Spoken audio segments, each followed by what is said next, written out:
Welcome back, Halo followers. Forge is looking hella great, and I'm just going to say right off the bat, it looks like the file browser is coming at launch on November 8th. So this is the last video of 343's four-part series where they show off Forge. This time they talk about file management, which I know it does sound boring, but ultimately it does give us a lot of comprehensive features and information as part of adding collaborators, adding protection, adding credits, adding all kinds of like a whole ecosystem that we really need for Forge to take off at launch. So yes, they show off 4 of these canvases. I think we might be getting more.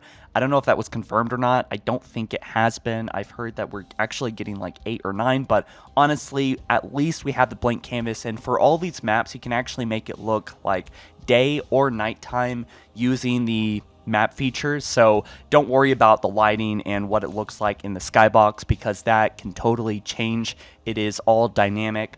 And one map that I'm particularly excited for is the Void canvas, because this looks a lot like Sandbox's skybox. It just looks absolutely beautiful, and I feel like, you know, this is exactly what fans want. It's not very outer spacey, and it's just going to be a great place to forge on. So yeah, they talk about in depth that basically you can save maps, and they actually, every time you save it, it saves as a version, and every 30 days these versions will be deleted unless you lock them, which is really cool if you want to go back and restore a certain version. I mean, and I get that a lot of people are skeptical about this game and its future, but I still feel the same about Forge.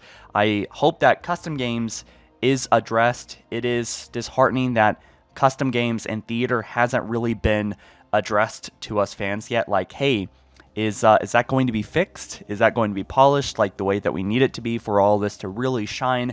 And it just hasn't been mentioned, as if it's a non-issue. So I hope that 343 actually brings that up. Maybe I'm wrong, maybe they have brought it up, but I just haven't seen it in the past year. But regardless, we are coming up on a 1-year launch of this game, guys. And we got to be thinking about, like, hey, is Forge actually going to save it? Because it's essentially 343's last card. They also have the Tatanka mode that is coming, that Certain Affinity is developing, that actually is probably most likely going to be in Slipspace Engine and not Unreal Engine. Rather, Halo 7 is going to be in Unreal Engine. But when you go to the community tab on Halo Infinite after this update, after the winter update, I believe that these tabs are going to be here: recommended, popular modes, popular prefabs. So all we really need is this ecosystem that will support, you know, all the cool creations that people are going to be making. This whole 20-minute video about file management was probably the least juiciest, the least detail-rich video from the 4-part series, but, you know, we are only about 2 or 3 weeks away from that November 8th release of Forge, so I am freaking hyped. You guys let me know if you're hyped or not, and why, down in the comments, and smash that like button on this video to really help me and support me as a creator. I'll catch you guys in the next one soon. Peace.